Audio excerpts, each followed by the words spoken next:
Hello, in this video I want to show you how to install Microsoft Edge browser on your HTC Desire 22 Pro.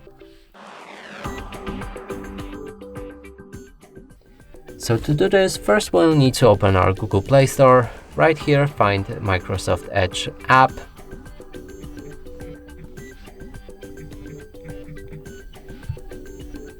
Select it and download it. When it's finally ready, we can open the browser. Here, customize it, so sign in to turn on synchronization. You can add account or create new one. I'm gonna do it later.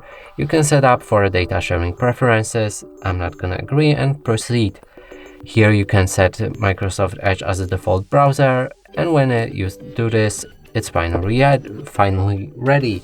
So now let's open any website, and as you can see, it works perfectly. And that's it for this video. Hope you like it. Please consider subscribing to our channel, leave a like and a comment below.